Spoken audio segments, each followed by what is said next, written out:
નમસ્કાર વિદ્યાર્થી મિત્રો, મારું નામ નિલેશ ટોરિયા. ગયા લેક્ચરની અંદર આપણે જે બે વૈજ્ઞાનિક મેથિયસ સ્લીડન અને થિયોડર સ્વાન, હવે આજે બે વૈજ્ઞાનિકે કયા કયા પ્રકારના જે સંશોધન કર્યા એની થોડીક માહિતી લીધી. ત્યાર પછી આપણે જોયું કે એની અંદર એને જે વાદ આપ્યો જેને આપણે શું કીધું હતું, કોષવાદ. હવે આ જે કોષવાદ કોને આપ્યો, જેમાં સુધારો કરીને રુડોલ્ફ વિસરોએ, જેને સૌપ્રથમ કોષવાદ આપ્યો. ઓલા બે વૈજ્ઞાનિકે શું કીધું હતું કે જેની અંદર આપણે જોઈએ કે જે કોષ એ સજીવનો રચનાત્મક અને ક્રિયાત્મક એકમ. બીજો પોઈન્ટ એને કીધો કે કોષ એ સજીવ અને એની જે નિપજનો બનેલો મુખ્ય ભાગ કહી શકે. એનાથી આગળ જ્યારે રુડોલ્ફ વિસરોએ કોષવાદનું જે અંતિમ સ્વરૂપ આપ્યું એની અંદર એને કીધું કે જે પૂર્વ અસ્તિત્વ ધરાવતા કોષો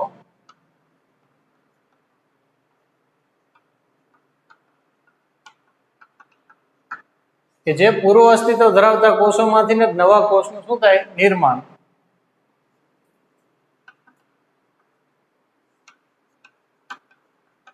નવા કોષનું નિર્માણ આ કોષવાદનું અંતિમ સ્વરૂપ આપણે કહી શકીએ. કઈ રીતે?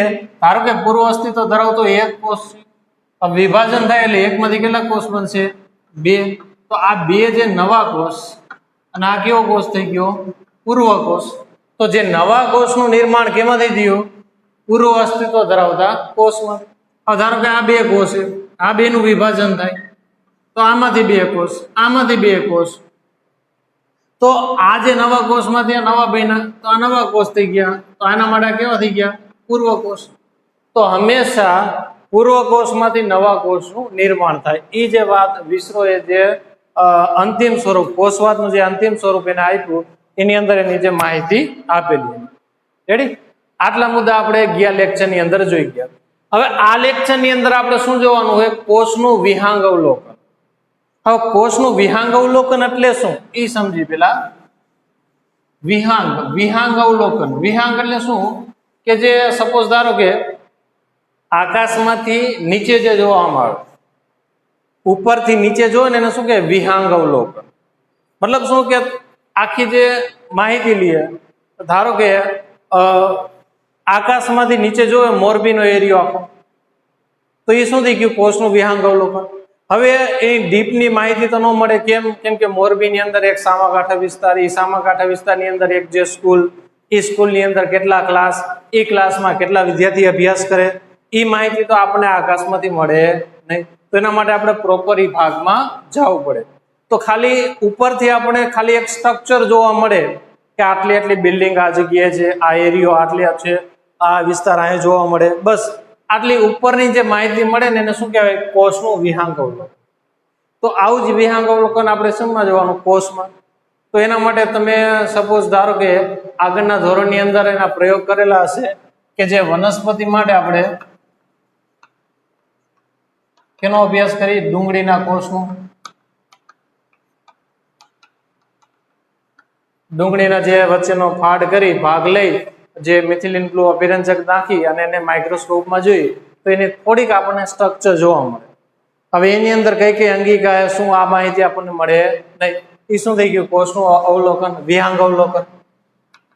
ત્યાર પછી આપણે જોઈએ કે જે પ્રાણી કોષમાં, જે પ્રાણીમાં, તો પ્રાણીમાં કેનો અભ્યાસ કરીએ આપણે? ગાલના કોષ. જે ગાલના કોષો લઈ અને એની અંદર એની જે વિહાંગ અવલોકન માહિતી આપણે લઈ શકીએ. હવે આની અંદર સામાન્ય રીતે આપણે જોઈએ કે જે કોષનું વિહાંગ અવલોકન કરો તો બે પ્રકારના કોષ જોવા મળે. એક સુકોષ કેન્દ્રીય અને એક આદિકોષ કેન્દ્રીય. યુકેરેટિક સેલ અને પ્રોકેરેટિક સેલ. લખી નાખો તમારા નોલેજ માટે. એક સુકોષ કેન્દ્રીય અને જે બીજો જે છે આદિકોષ કેન્દ્રીય.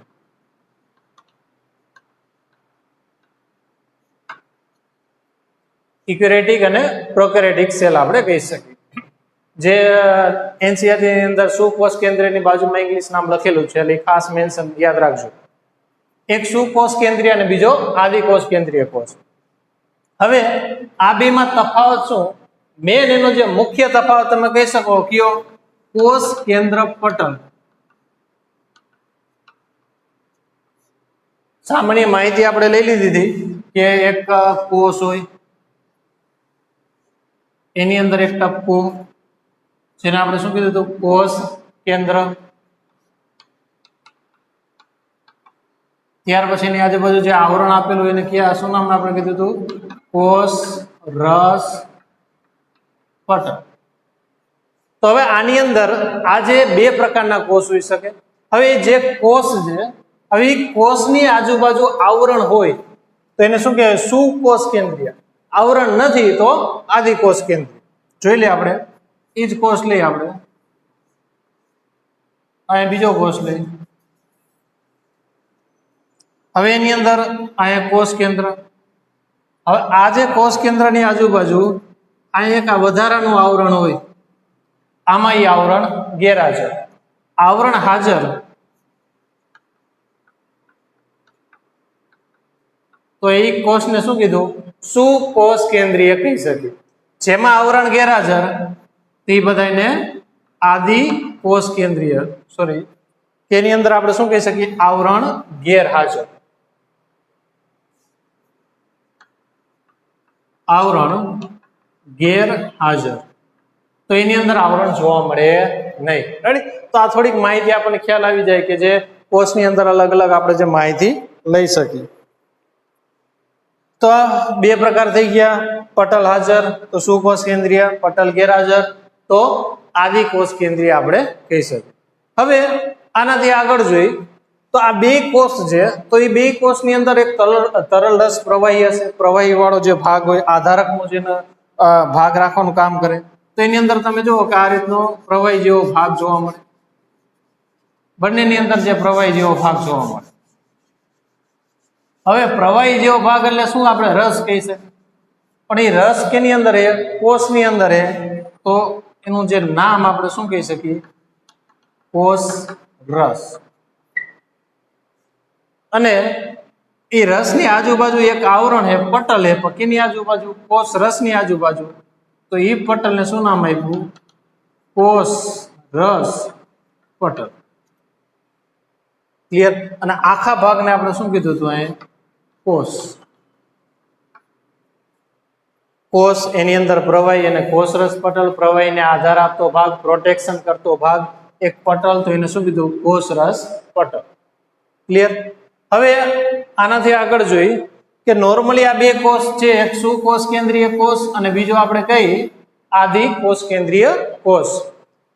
તો એની અંદર શું તફાવત? બેની અંદર, બંનેની અંદર સુકોષ કેન્દ્ર અને એક બીજો જે આપણે કઈ આદિ કોષ કેન્દ્રીય. તો આ બે ની અંદર જે તફાવતની વાત કરી તો બંનેની અંદર શું હોય? એની અંગિકા. કોષની અંદર જે અમુક ભાગ જોવા મળે એને શું કહેવાય? અંગિકા તરીકે આપણે ઓળખી શકીએ. તો સુકોષ કેન્દ્રની અંદર કઈ કઈ અંગિકા જોવા મળે? ગોલ્ગી કાય. આ બધા અંગિકા વિશે આપણે ડીપમાં અભ્યાસ કરવાનો. અંતઃ કોષ રસ જાળ, ત્યાર પછી આપણે લઈ શકીએ લાઇસોસોમ, સૂક્ષ્મકાય, કણાભસૂત્ર, આવી ઘણી બધી અંગિકા જે સુકોષ કેન્દ્રની અંદર આપણે જોઈ શકીએ. પણ આ જ અંગિકા આદિકોષ કેન્દ્રની અંદર શું હોય? એનો અભાવ. આ એનો મુખ્ય મેન તફાવત. પહેલો તફાવત, કદાચ તફાવત પૂછે સુકોષ કેન્દ્રીય અને આદિકોષ કેન્દ્રીયની અંદર વચ્ચે. રેડી? તો પહેલો તફાવત તમે લઈ શકો કે આ એની અંદર કોષ કેન્દ્રની આજુબાજુ પટલ જોવા મળે એને સુકોષ કેન્દ્રીય કહી શકીએ. કોષ કેન્દ્રની આજુબાજુ પટલ જોવા નથી મળતું એને આપણે આદિકોષ કેન્દ્રીય કોષ કહી શકીએ. ત્યાર પછી બીજો પોઈન્ટ એનો, સુકોષ કેન્દ્રની અંદર અંગિકા જોવા મળે, આદિકોષ કેન્દ્રીયમાં અંગિકાનો અભાવ હોય. આમાં કઈ કઈ અંગિકા જોવા મળે? ગોલ્ગી કાય, અંતઃકોષ રસ જાળ, લાઇસોસોમ, સૂક્ષ્મકાય, કણાભસૂત્ર. આવી અંગિકા સુકોષ કેન્દ્રની અંદર જોઈ શકાય, જ્યારે આદિકોષ કેન્દ્રની અંદર એનો અભાવ હોય.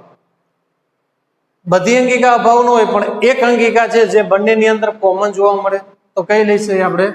રિબોઝોમ. રિબોઝોમ જે બંને કોષની અંદર સામાન્ય રીતે આપણે જોઈ શકીએ. રેડી? ત્યાર પછી સુકોષ કેન્દ્રની અંદર કે જેની અંદર વનસ્પતિ અને પ્રાણીમાં જે તફાવત, જે વનસ્પતિ અને પ્રાણીની અંદર શું તફાવત હોય? તો વનસ્પતિની અંદર એક જે અંગિકા હોય જેને આપણે શું કહીએ કે જે પ્રકાશ સંશ્લેષણનું કામ કરે, જેને આપણે શું કહીએ? હરિત કણ તરીકે કહી શકીએ. જ્યારે પ્રાણી કોષમાં એનો શું જોવા મળે? અભાવ જોઈ શકીએ. આનાથી બીજી એવી અંગિકા જે પ્રાણી કોષમાં છે અને વનસ્પતિમાં અભાવ હોય તો એક લઈ શકીએ કઈ? તારા કેન્દ્ર. જે પ્રાણી સેલની અંદર હોય પણ વનસ્પતિની અંદર શું જોવા મળે? એનો અભાવ જોઈ શકીએ. રેડી? એટલે ઓવરવ્યુ તમને ખ્યાલ આવી જાય કે પ્રાણીની અંદર મોસ્ટ ઓફ બધી અંગિકા વનસ્પતિમાં હોય પણ બેમાં તફાવત શું? તો એની અંદર વનસ્પતિમાં હરિત કણ હોય, પ્રાણી કોષમાં ગેરહાજર હોય. જ્યારે પ્રાણી કોષમાં તારા કેન્દ્ર હાજર હોય તો વનસ્પતિમાં એનો અભાવ હોય. જ્યારે આદિ કોષ કેન્દ્રની અંદર નોર્મલી એક જ અંગિકા રિબોઝોમ જોઈ શકીએ. રેડી? બાકીના બીજા ભાગ આવે એ આપણે આના આગળના ચેપ્ટરની અંદર અભ્યાસ કરશું કે જેની અંદર બીજું ચેપ્ટર જેમાં આદિ કોષ કેન્દ્રની ડિટેલ માહિતી આપેલી છે ત્યારે લઈશું. ક્લિયર? આ એનું શું થઈ ગયું? કોષનું વિહાંગ અવલોકન. વિહાંગ અવલોકન એટલે શું? ઉપર છેલ્લી માહિતી આપણે લીધી.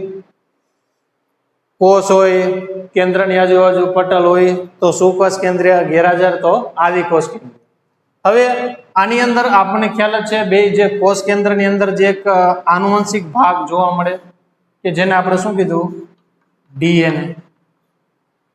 જે ગયા લેક્ચરની અંદર આપણે અભ્યાસ કર્યો કે જે ડીએનએ ના માટે શું ભાગ થઈ ગયો? આનુવંશિક ભાગ. આનુવંશિક એટલે શું? એના જે જનીન માટે જવાબદાર ભાગ કહી શકીએ. જનીન, અને જનીન શેના માટે જવાબદાર હોય? લક્ષણ માટે. અને એ લક્ષણ ક્યાં આવે? વારસાગત. આ બધી માહિતી ડીપમાં નથી લેતો. એનું કારણ શું કે 12માની અંદર તમારે 5મું 6ઠું ચેપ્ટર આ બે પોઈન્ટ ઉપર આખું ચેપ્ટર આવેલું. ત્યારે તમને ડીપમાં સમજી છે કે જનીન શું, લક્ષણ કયા પ્રકારના, કયા લક્ષણ વારસાગત જોવા મળે, આ બધી માહિતી તમને 12માની અંદર 5મા 6ઠા ચેપ્ટરની અંદર જોવા મળશે. ક્લિયર? તો આ એક આખો ભાગ કોષનું વિહાંગ અવલોકન. ત્યાર પછી થોડીક માહિતી આપણને આપેલી, અમુક માહિતી ટેક્સ્ટમાં આપેલી તમને, અમુક નથી આપેલી. બધા પોઈન્ટ મેં મેન્શન કરી લીધા આમાં. સૌથી નાનો કોષ માઇક્રોપ્લાઝમા, જેની લંબાઈ 0.3 માઇક્રોમીટર લેન્થ એની જોવા મળે. પછી બીજા બેક્ટેરિયા લઈ લ્યો તો એની જે લેન્થ કેટલી કહી શકો? 3 થી 5 માઇક્રોમીટર એની લેન્થ આપણે કહી શકીએ. સેકન્ડ, સૌથી જે મોટો કોષ પ્રાણી સેલની અંદર વાત કરી, સૌથી મોટો કોષ તો શાહમૃગનું અંડકોષ અથવા તો શાહમૃગનું ઈંડું પણ કહેવામાં આવે કે જેની લેન્થ 170 મલ્ટીપ્લાય 135 mm એને જે કદ એનું જોવા મળે. આ એનસીઆરટી ની અંદર ઉલ્લેખ કરેલો નથી. રેડી? તો એ તમે મેન્શન કરી નાખજો. ત્યાર પછી મનુષ્યમાં જે રક્તકણ. હવે આ જે રક્તકણ એ આગળના ચેપ્ટરમાં આવશે પણ અત્યારે આવ્યું તો માહિતી આપી દઉં કે જે બીજા એક નામ તરીકે ઓળખી શકાય. એનું જે બીજું નામ શું? આરબીસી, રેડ બ્લડ સેલ, અથવા તો બીજા નામ તરીકે પણ ઓળખી શકે. રેડી? તો એના જે મુખ્ય 3 ભાગ આવે: રક્તકણ, શ્વેતકણ અને ત્રાકકણ. જે રક્તકણ એનું જે મુખ્ય કામ, આપણા જે શરીરની અંદર જે રક્તકણ હોય તો એ જે રક્તકણનું મુખ્ય કામ શું? તો શરીરની અંદર O2 અને CO2 નું વહન કરવાનું કામ કરે. રક્તકણનું મુખ્ય કામ O2 અને CO2 નું વહન કરવાનું કામ કરે. શ્વેતકણ જે રક્ષણાત્મક કાર્ય કરે, અને ત્રાકકણ કે જે શરીરની અંદર જે જગ્યાએ તમને વાગ્યું હોય તો અહીંયા તમે જુઓ તો થોડાક પછી રુધિર ગંઠાઈ જાય. મતલબ શું? અહીંયાથી બ્લડ નીકળવાનું હોય, બ્લડ નીકળવાનું પ્રમાણ શું થઈ જાય? અટકી જાય. થોડીક વાર બ્લડ નીકળે પછી બંધ થઈ જાય. તો એનું કારણ શું? તો એનું કારણ મુખ્ય એક કણ, ક્યાં? ત્રાકકણ, કે જેને બ્લડ નીકળતા અટકાવે. પણ જેને ડાયાબિટીસ હોય એમાં આ ત્રાકકણ કાર્ય ઓછું થાય એટલે એને જે રૂઝાવતા એનો સમયગાળો કેવો થાય થોડો વધારે.